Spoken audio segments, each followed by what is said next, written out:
Here we have some Harmony Buck Owens American model guitars that were made in the late 60s. They belong to Ryan Adams, the prolific solo artist that's worked with everyone from Willie Nelson to Weezer. These are his old standbys, and he can't help but crank out good music on them. They need maintenance though, because he's going out on tour this year, and that's why they're here. We did a lot of work on them. For example, we took all the tuners off these guitars, opened them up, tightened the crown gears. Some were pretty loose and the posts would wobble. Packed them with some Vaseline and put them back on, and they're working great. On two of the guitars, we also glued some loose back braces, and if I put a light in there, you can see it's hot hide glue, because that's what this guitar was made with. My glue is the brown glue along the bottom. This old glue is from the factory, I would say, because we didn't slop it around like that. This one is Buck #1. That's what Ryan calls it, is his main player. And the pickguard was loose, so I removed it with sharp knives, and it had dried glue on the top and on the underside of the pickguard, so I scraped it all off and put it back on with double stick tape. This one, the one I'm going to be working on today, Ryan calls it Buck #2, second favorite. I was very happy to see on the inside someone had patched the bridge pad with our bridge pad saver and did a very neat job.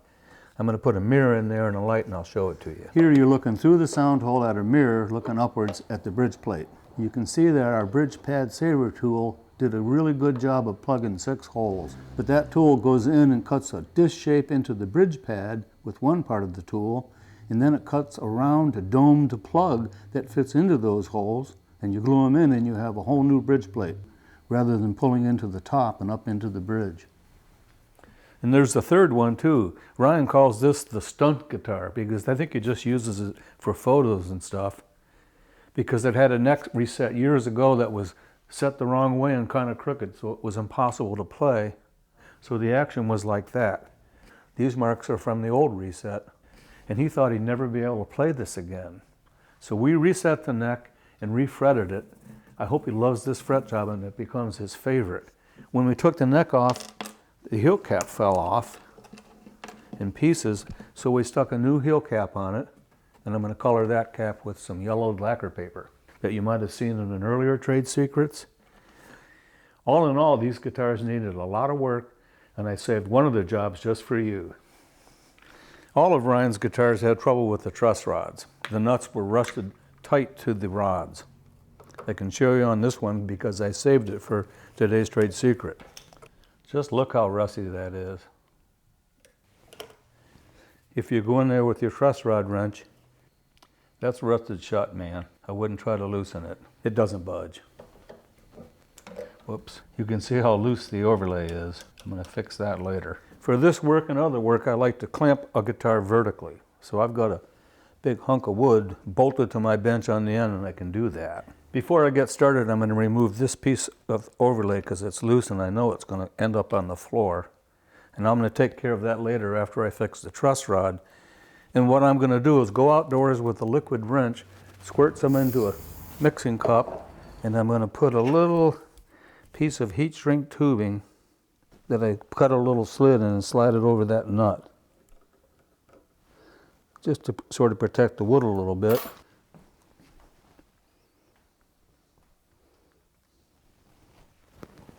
I've got a little bit right there.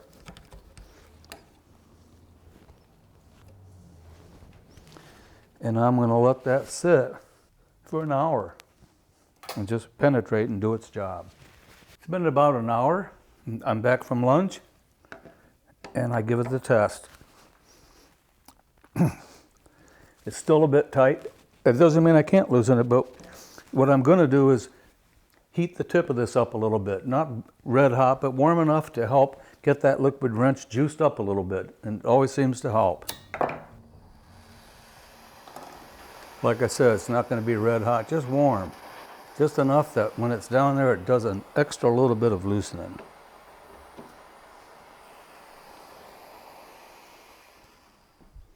I'll let that sit a little bit and then hope that, yep, it's coming, good.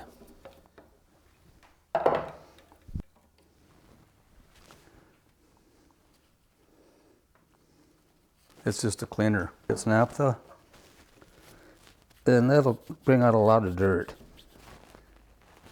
I'm going to follow that with these little brushes that we use for cleaning spray guns, but they're great for this. Now I'm going to take some Vaseline, put it on my brush, and get it down inside the threads here. Whatever it bears against will be lubricated.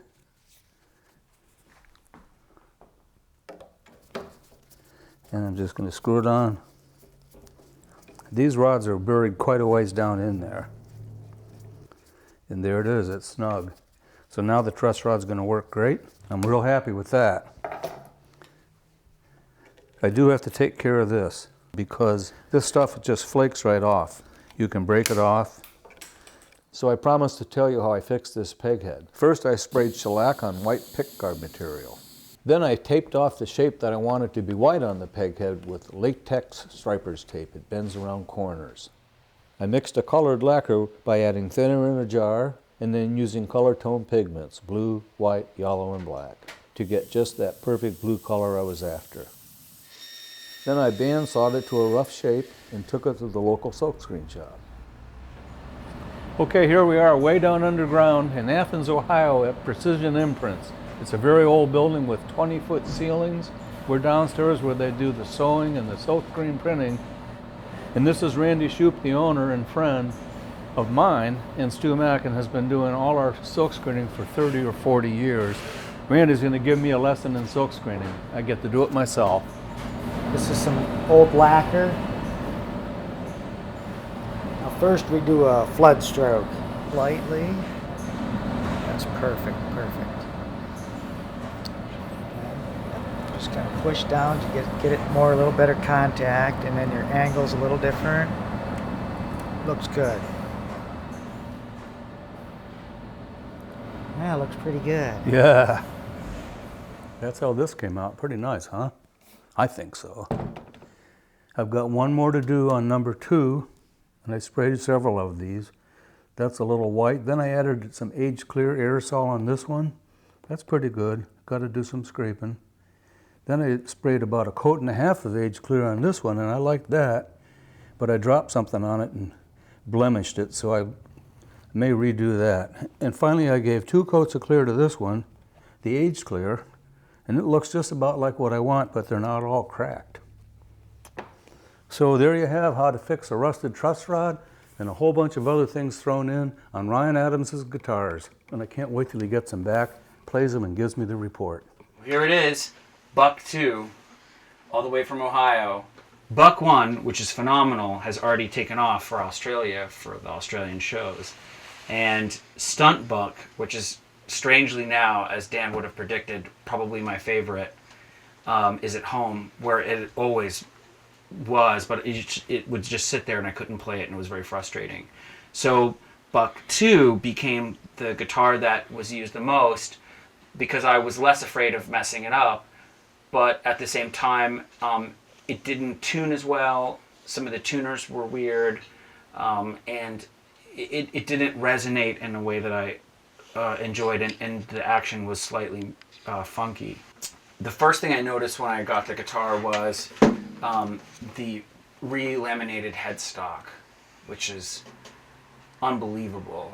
You would never know. The screws are the same, and there's even like a tiny bit of dirt and rust on them. It's just the way I remember it, in fact. But the most important and greatest thing about this guitar now, as it was, is that it is twice as deep and rich as it's ever been in its whole life, and I can't explain it.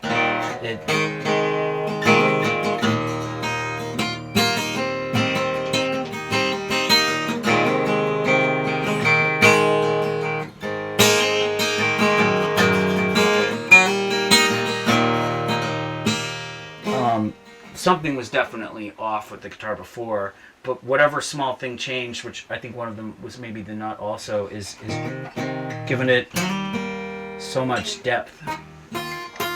Even the high strings.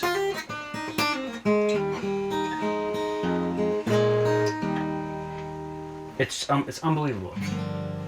Charlie, my very good friend and bass player in our band, and the guy that records everything at Pac Sam and recorded my last 2 albums, and guy I've been working with forever. He always kind of sort of had to go a little deeper with the microphones to record Buck. And I remember I actually walked over to him with this thing.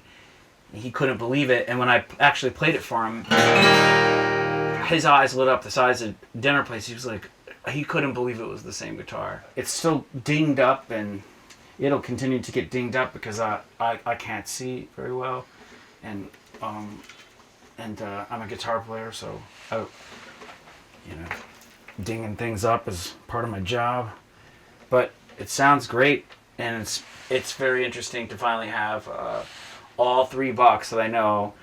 At any time I can go and next time I play Austin City Limits or Carnegie Hall or Sydney Opera House or any of the places that I've played where I used to, where I got really good at terrible jokes to buy myself time with tuning, I'm going to just be able to play a couple more songs now. So thank you very much for bringing these guys back to life and home safe to me. Thank you.